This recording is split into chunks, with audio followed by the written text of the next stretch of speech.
Hmm.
What's up, Kobe? What's up, my pup? What's up? Come here. What's up? You want a piece of wood? Piece of wood? Carve? Carve, Kobe? That's my boy, Kobe. It's Kobe, killer Kobe.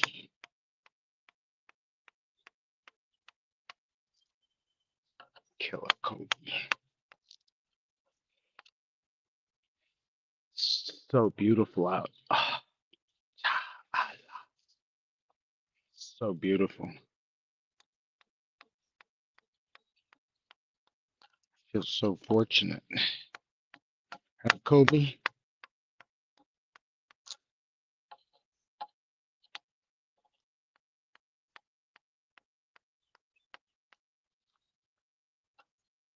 Oh, fuck.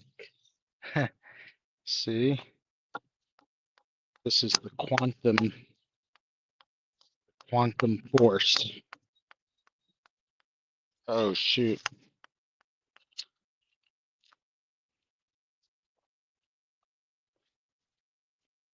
Damn. Not easy. This is a weird part of the carving. I've transformed it. This is a weird side. It needs attention. Okay. I don't know if I have the attention. I'm tired.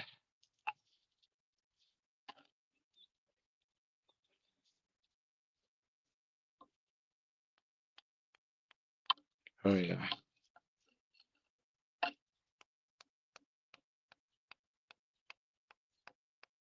What's up, Kobe?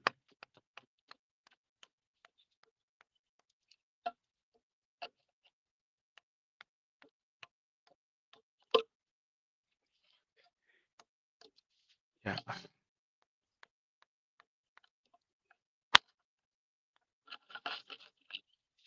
Yeah. All right. I gotta stop. I'm tired. Soon. Sort of like skiing or any sport. When you get tired, it's at least when I'm susceptible to get hurt. Carving a bunch of hours today.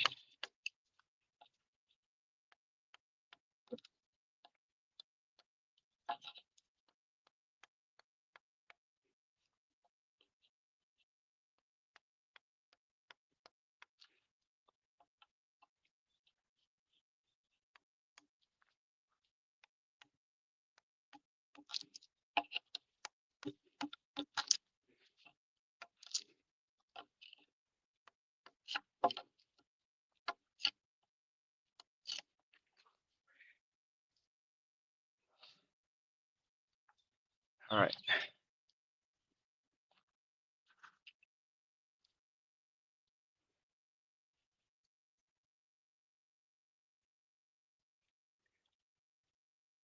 Okay. What's up, Kobe? Come, let's come hang out. talk to the iPad. Not even a phone. It's an iPad.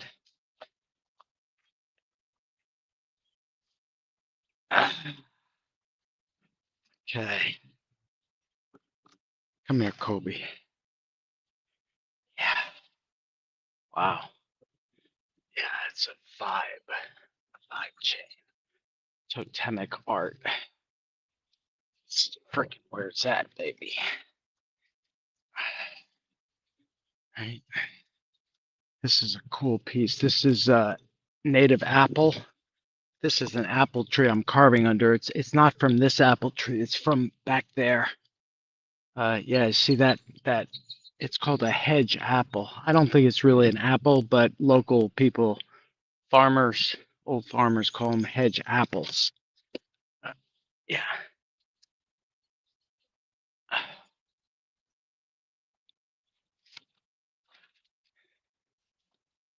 That's a hot piece. That piece, since we're talking about art, maybe we'll talk crypto. Pulsechain, what is it? I'm reading what I titled this. Pulsechain is the vibe chain. Oh yeah, it is. And so is that sunlight, right? Um, yeah. Mm.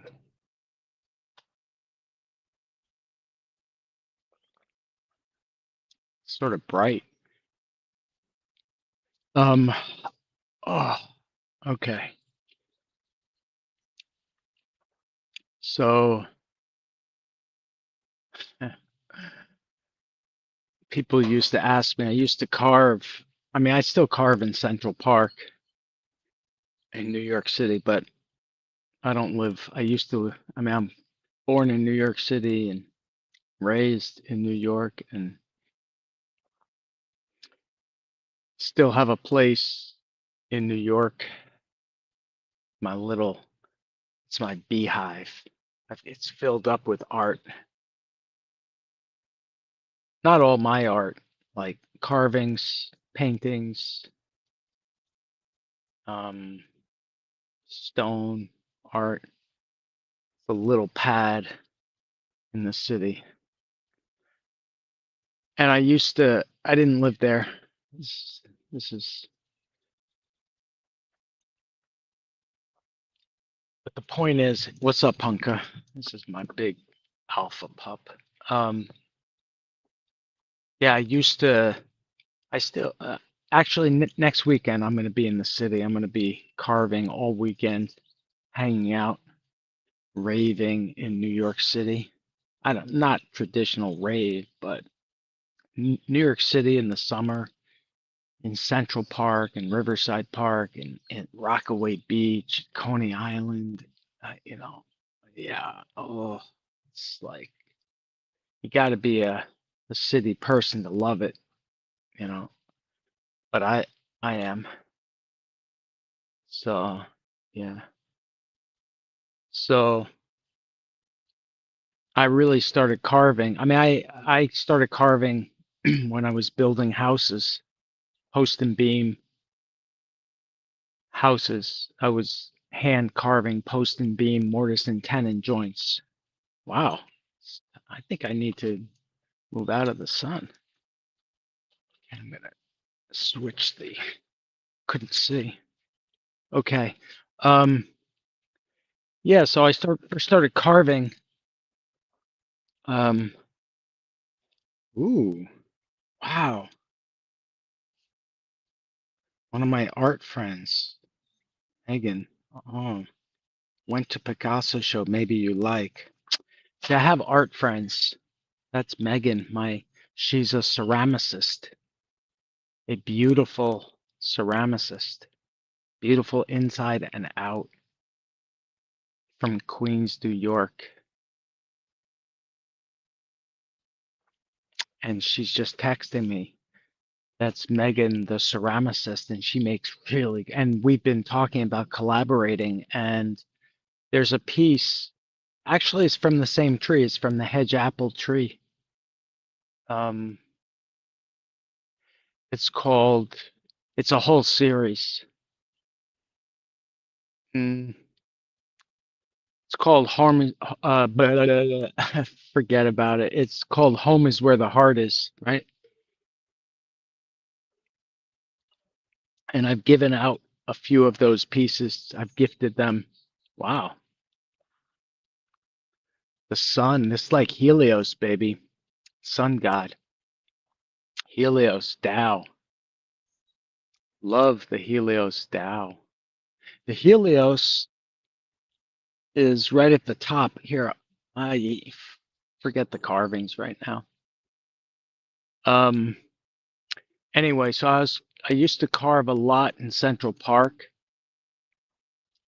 and at all hours I would work during the day and at night, and then I would go carve in the park at all hours. All hours. Some, all weekends. Um, I would carve during the day and sometimes all night. And it was such a wacky thing to do. It just happened. I didn't plan it. I was, working on building houses somewhere up north. And then I somehow ended up back in New York City, and I was working and studying and just started carving. There are some things that precipitated it.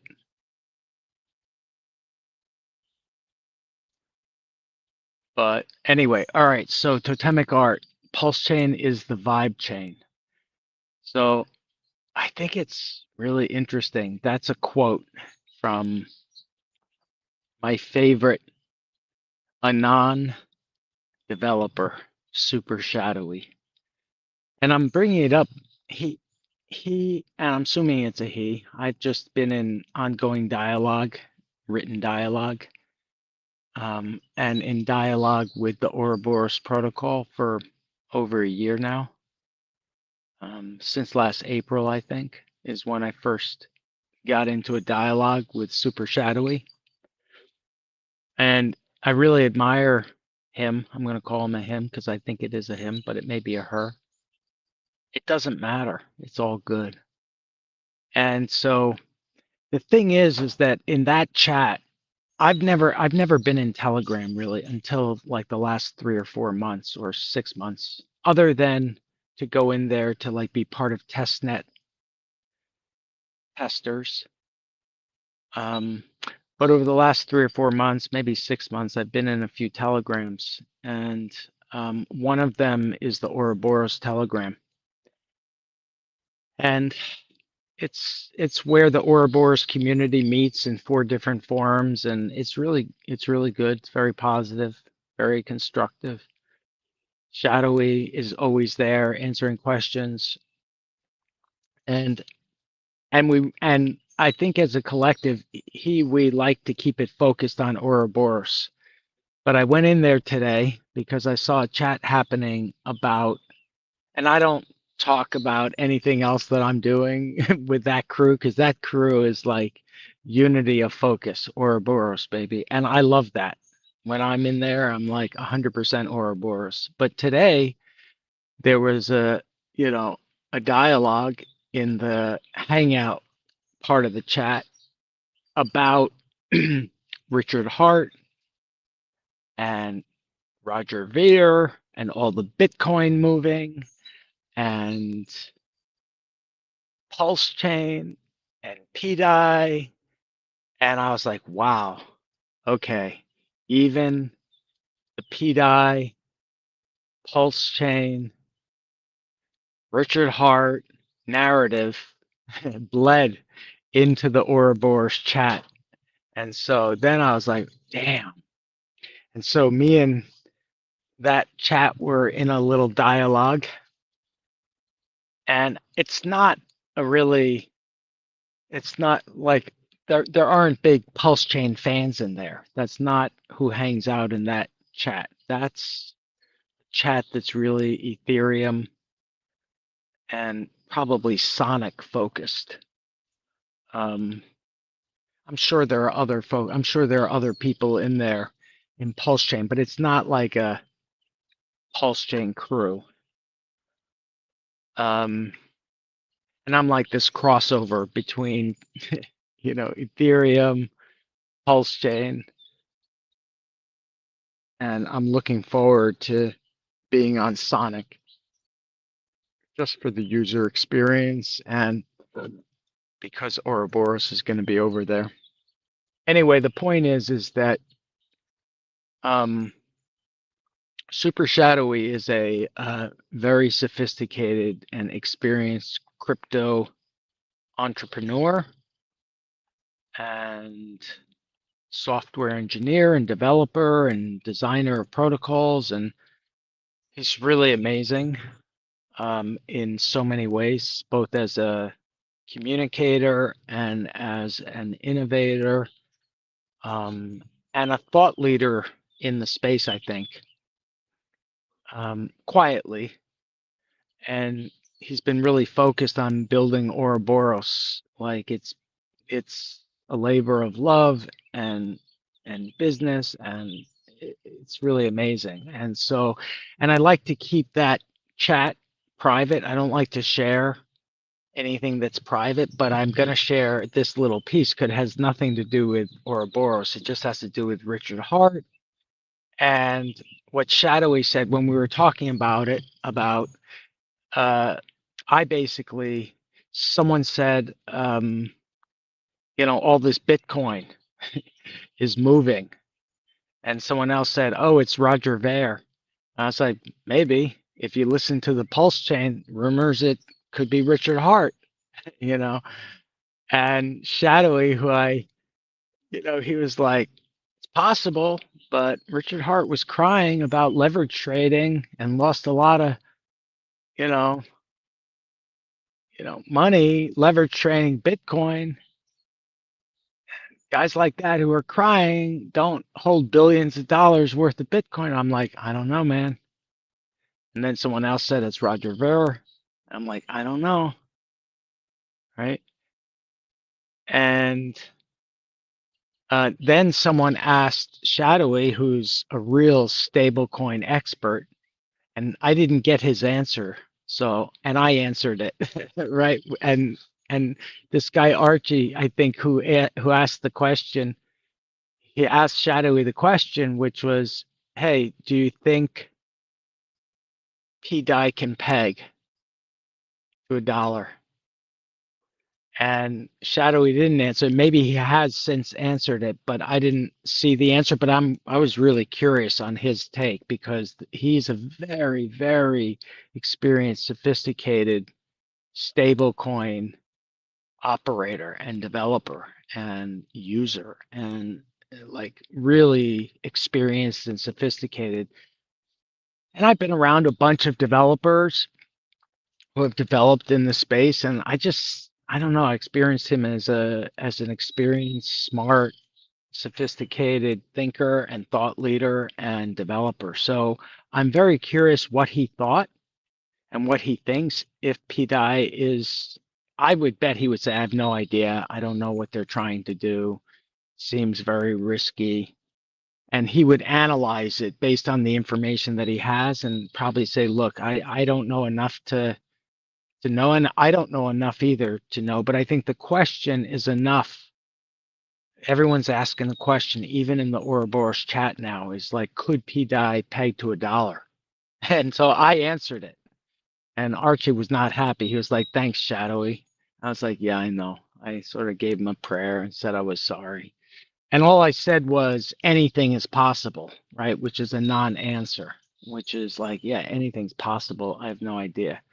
But the point is, we were talking about P-Dye and Richard Hart and Roger Ver and all this big movement of big capital and all this speculation around Pulsechain and P-Dye and Binance and listings and, and I'm like, I don't know.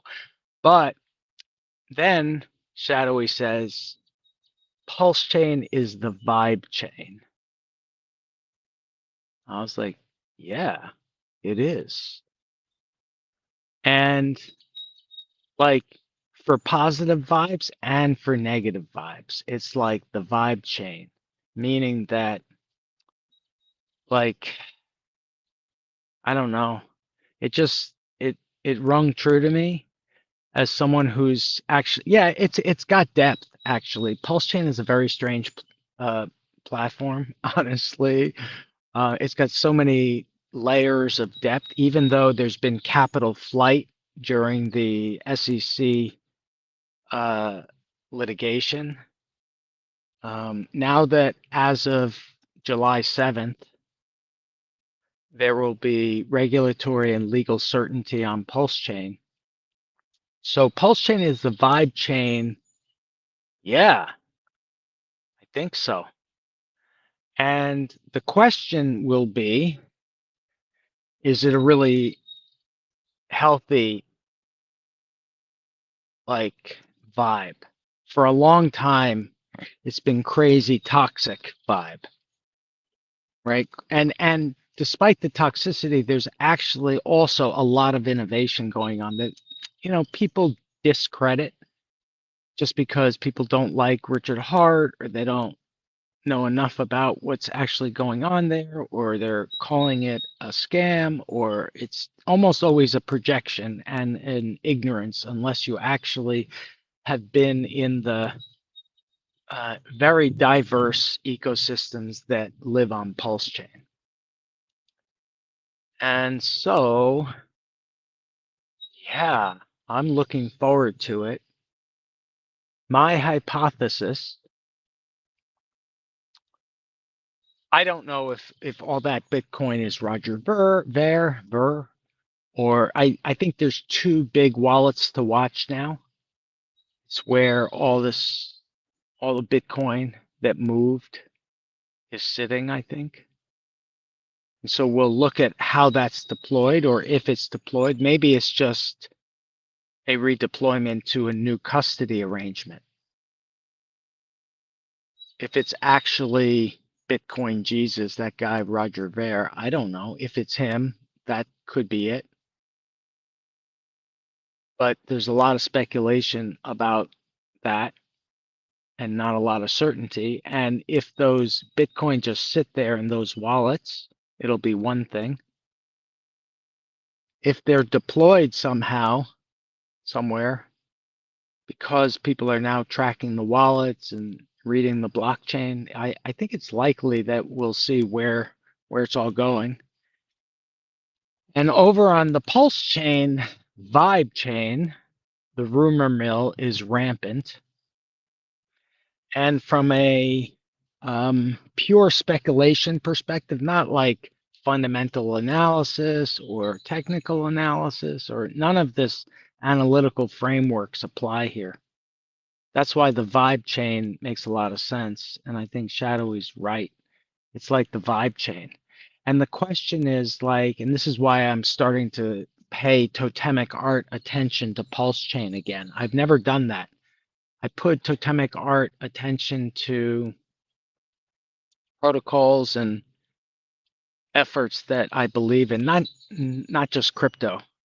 I carve things for other organizations and communities and individuals and enterprises, and so it's just how I roll. It's like the totemic art. It's like making totemic art, which is basically totems. These are not traditional totems, right? But it is a form of totemic art. Totems, traditional totems, were typically family and community and clan sacred objects, right? Carvings out of wood, out of stone, out of, like, totems come in different materials depending on the culture. Most cultures have a form of totem, which is sacred object that serves as protection for the family or the individual or the clan or the community or the culture. It's like serves to protect, and also to connect, right? With some traditions, they connect with the ancestral realm. Some traditions connect with the animal realms. And so like they're totems and, are, um, I think indigenous to human cultures. I think human cultures, and so totems. And so I just adopted that idea, partially because I've spent some time with more traditional totemic artists who were trained in real totemic cultures.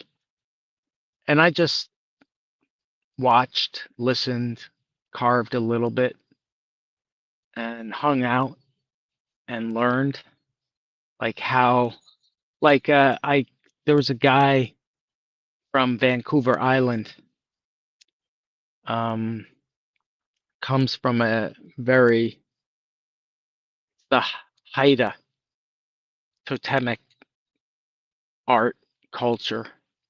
And he was carving, he was an artist in residence at the Museum of Natural History in New York City.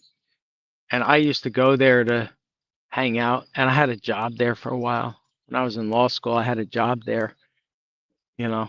And when I would go, I used to work with kids there, city kids. And I used to take them on tours of like all these totems. They had crazy, amazing totems, like big ones and small ones, and amazing totems in the Museum of Natural History in New York City. I always wanted to free them up. I wanted to take them out and like put them in, put them back, but sort of like how I felt about Gus, who's the polar bear in the Central Park Zoo. And in fact, a friend of mine once wrote a book where I was this carving crazy homeless man in the book, and I freed Gus the polar bear in the Central Park Zoo in the book, right? So anyway, I was at the Museum of Natural History, and I spent some, and I was hanging out working there, and I was looking at totems, and one day this guy showed up with crazy tools and this huge, beautiful piece of, uh, it was cedar. It was like indigenous cedar from out in Vancouver Island that he brought from his like home base where he and his people have lived for generations.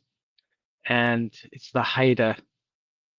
And anyway, he had this huge, like, I don't know how they got it there. I didn't really talk to him about how they got it there, but anyway, he showed up, and I didn't know he was coming. He was just started carving this huge piece of cedar in like one of the reception areas of the entry areas to the Museum of Natural History. And I was just fortunate that I ran into him, and I became, you know, obsessed with hanging out with him while he was carving this thing.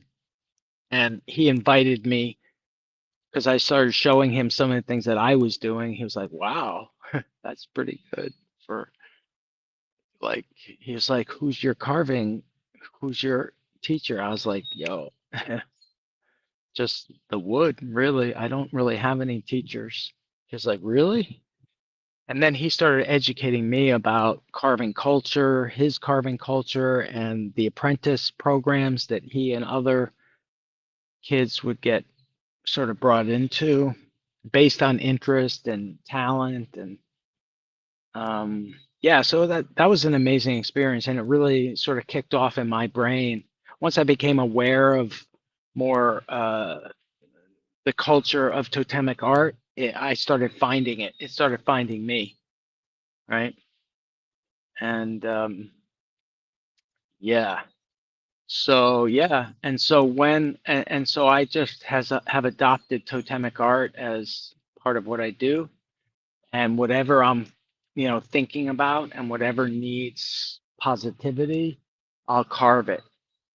Like there was a period of time where I was carving because I was wrapped up in violence and wars, and like there was a period, war zones and like prison, just like the worst of humanity, man.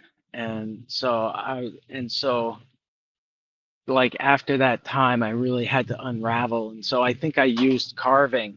People used to ask me, used to say, like, would see me carving in Central Park and say, "Oh, it's therapy. It looks like therapy." I was like, "Fuck that, man. This isn't therapy. This is like I'm carving wood."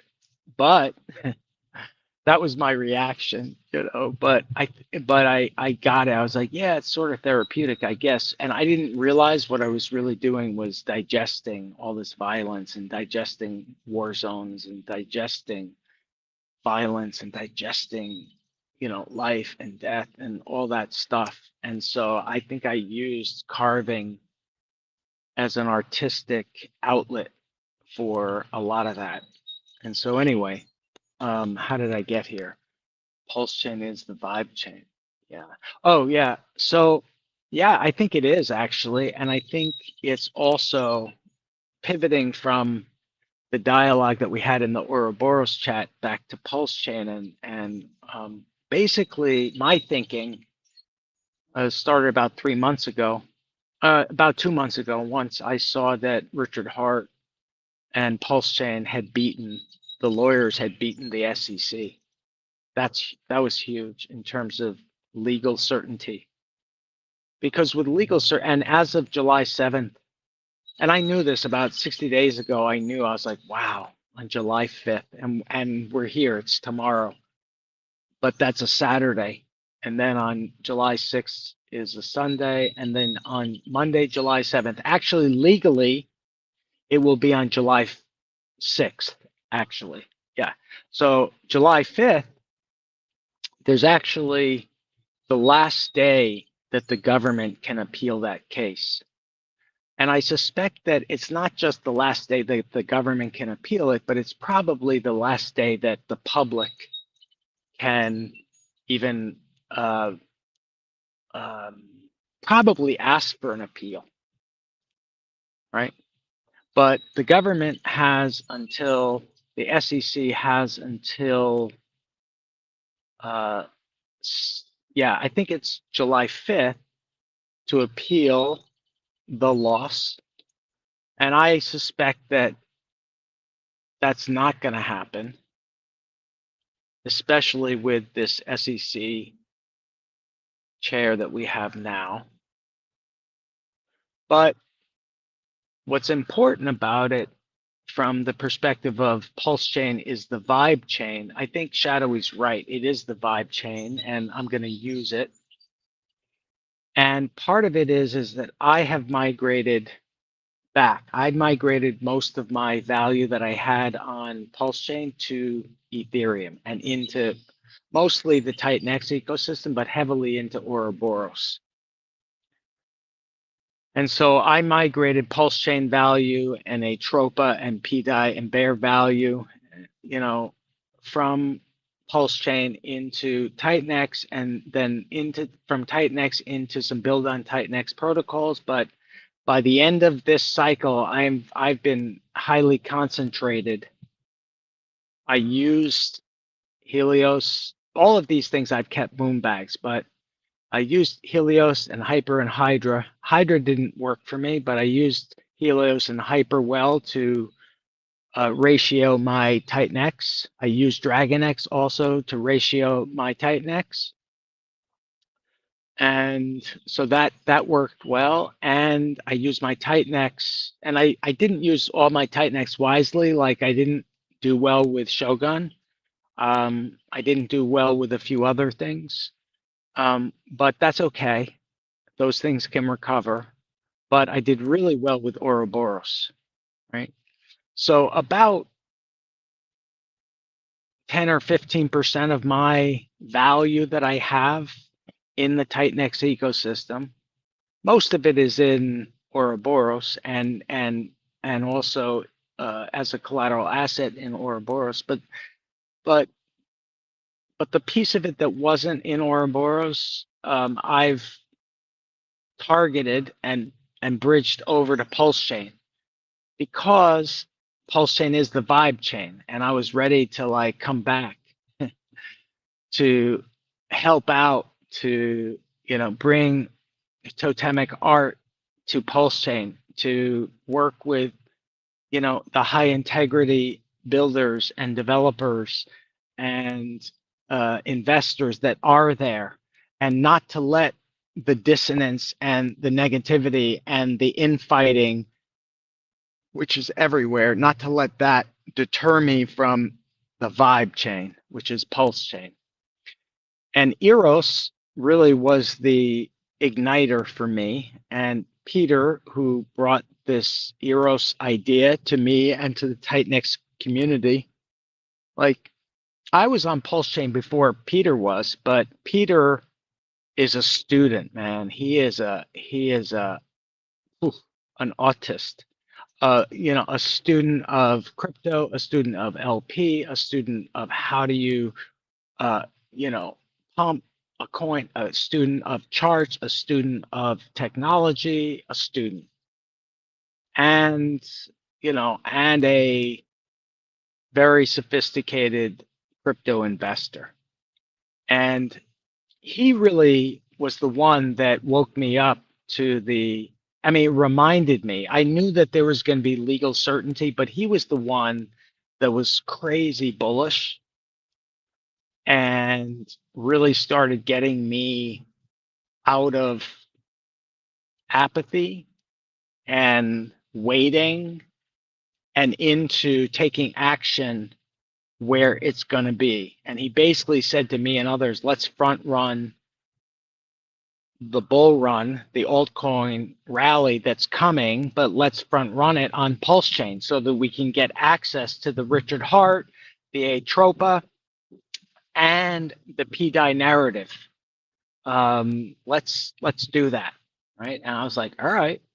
So that's what we're doing. And so now, from a totemic art perspective, I started this. I like using art to build bridges and to bring people together and to get out of the tribalisms and out of the person v person stuff. I'm like, look, there's enough PvP and enough dog eat dog and enough violence and enough drama that I have no place for it. There's no place for it.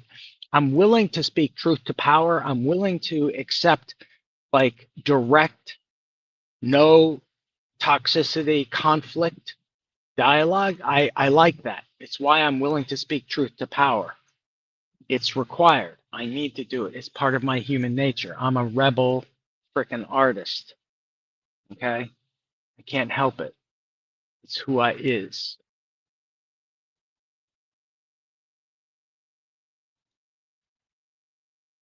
So the point is that through Eros, I got woken up and I was like, oh, good opportunities. Because I've been working on the Totemic totem, and the Totemic totem has every single Totemic protocol in there. All of them are there. They're all, like, some people will diss the bots, the build on Totemic, and say that they're shit coins and whatever. I'm like, I'm not willing to diss, because these are like, there was a lot of inflation and maybe there wasn't enough utility, but they served a purpose at the time. A lot of people lost money on them, which is why people are not feeling good about them. And I feel bad for people that lost money on them. I did caution people in terms of the Totemic community. I was one of the voices saying, hey, like, stay with the majors. I was a voice that saw the value in Ouroboros. I saw that a lot of the bot coins weren't having enough utility, weren't giving enough diamond hand reason to hold, weren't giving enough value to hold them. And and so people have learned the hard way, but I'm not willing to diss any of them. They're not scams. They're high integrity. The intent is good. It's just that they need utility and they need new investors. And what happened with Totemic is people just stopped marketing. People just stopped educating. People just stopped, like, when the market went bad, the community got divided, conflicted, and went into a shell, and it lost itself, right? And so the Eros plan was an effort to revive that, was to overlay to that apathetic, waiting for the dev culture, to overlay that culture with a new culture, which is take action, front run the bull market, right? Um, bridge to the chain, which has been emptied out, cratered out, and basically buy bot coins at the bottom, buy Pulsechain at the bottom, and pair them in the Eros web. That's the Eros plan in short. And so, yeah, so I like it because I get to be creative and artistic. And I got drafted as part of the crew who, everybody in the Eros crew, you know, most people are just buyers and holders. Some people are actually the grunts who are educating and building the LP pairs, and eventually we'll be promoting. Right now it's mostly grunt work, and it's mostly setting up the pairs and migrating value and talking to people about why, right? So I like it, and I like it because it gives me exposure. It gives my Totemic bags that were pretty dead bottoms, right? It gives me a place to bridge them, to hold them. So, because I don't want to sell the bottoms, like most of the bot coins are in the LPs. People have been selling them. That's why the prices are so low, right? So I bridged over what I felt was undervalued. I used my dust to buy Eros and PDI and Bear and Pulse, and I had moon bags, but I'm using dust. I even brought old Cosmos chain. I had old Luna. I had Luna 2 airdrop to me. It was worth like $1,500. It was just sitting there. And I bridged once I realized that Eros, actually that was the first thing I did. Once I did some research on Eros, and I decided that it was verified contract, revoked contract, permissionless system. I did a little look under the hood at the supply dynamics and who owned tokens, and what the risks were and what the opportunity. I was like, I'm in. I had 5 wallets of airdrops, right? Because I have my wallet and some other like family and friends wallets that had gotten airdrops. And so I personally had forgotten, but I had received the airdrop and staked it and locked it, right? All this time, over a year, I've been accumulating Eros by locking it. And the web is now, the LP web is regrowing itself with human support and our bot support. So, yeah. So that's how, and so anyway, so the totemic art piece of that is I had carved the Eros, the heart, the big Eros into the base of the build on Titanics. Actually, here, I'll show it to you. I'll prove it, right? They're like, don't trust, verify. That's what everyone's talking about. It's not Richard Hart. It's not Robert. Here. Where is it? Oh, okay. This is the, I don't know if you can see it. Yeah, you can't. This is, yeah, this is the bottom. See the heart? It's there. It's hot. Yeah, it's there. And that's the Eros. So all the people that want Eros to go away, all the people that want Eros, me not to say the word, the verboten word Eros, the more that people say, no, don't say it, I'm going to say it. Why? Because I'm a free man, especially when I'm out here, totally free.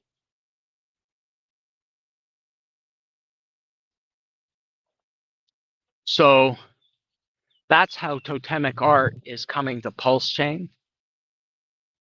And through the combination of Totemic coming over,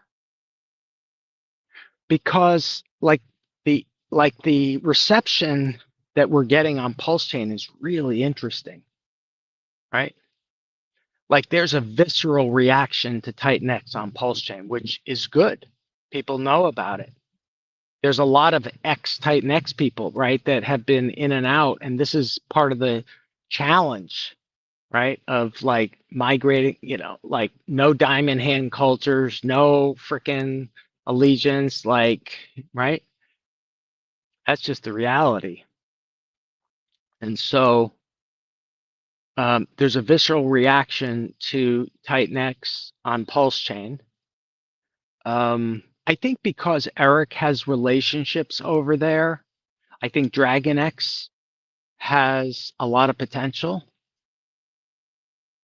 I think Totemic right now is not a sexy asset, but when it's pumping on Ethereum, people will want access to it. And if it's over on Pulsechain, that's good. It thins out supply, lessens sell pressure on the Ethereum side, and then gives access to a new market.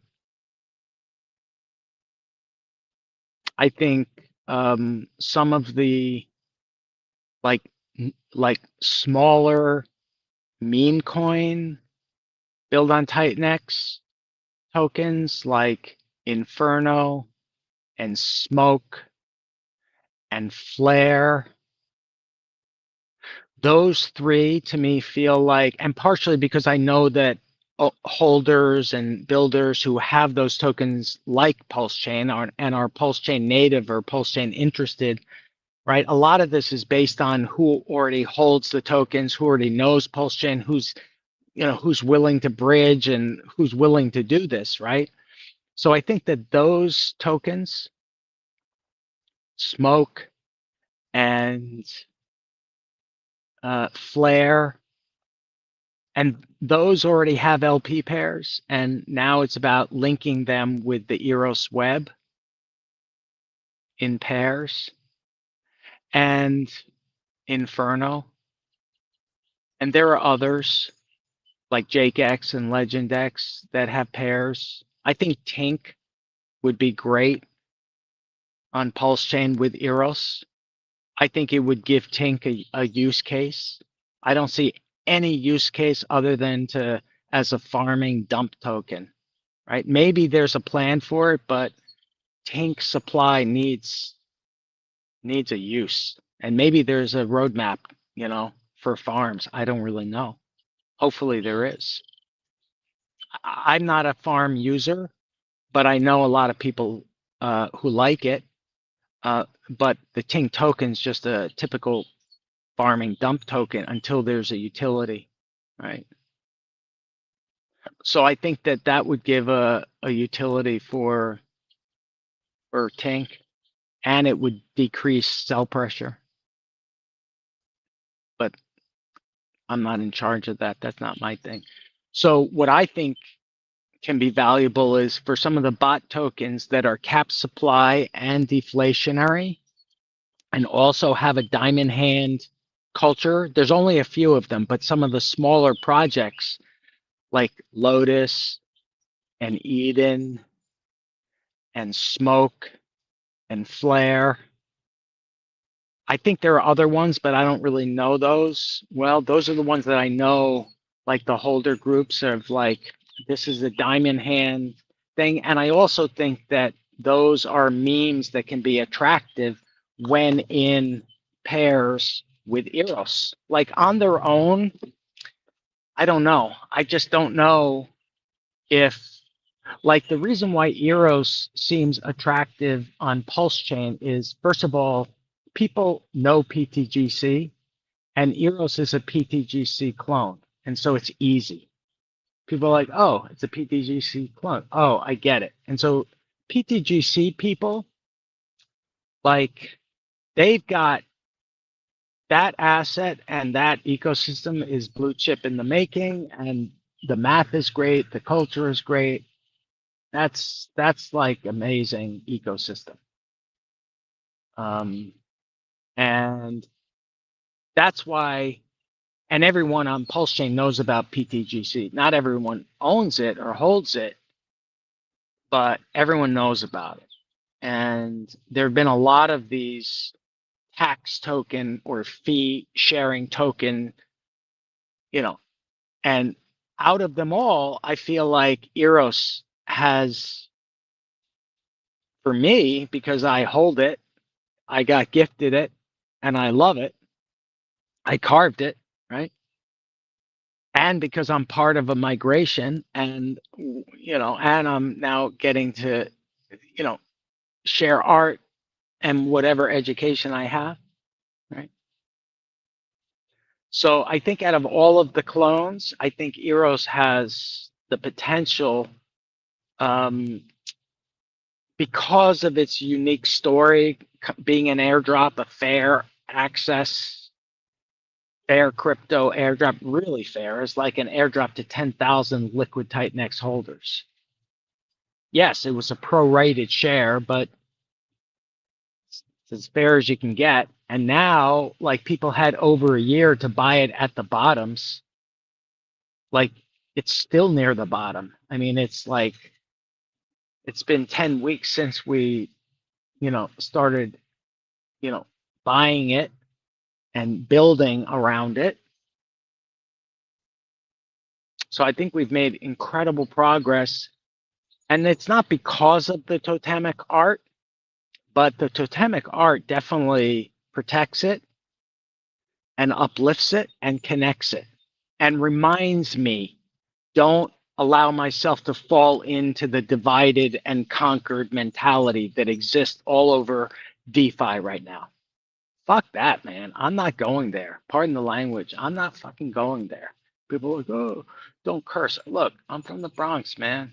I was born in Manhattan, but my family's Bronx. Bronx style.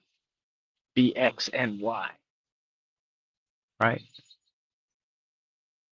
If I need to curse, I'll curse. All right. I think I'm good. I want to go back and carve. I see that the light is like crazy, amazing. All right. I hope this wasn't too much of a rant. I see that it was. Peace out, y'all. I'm gonna go carve. Have a beautiful, beautiful rest of your day. If anybody's watching, I have no idea, which is good. This is really, this is my art right now. It's art, educative art.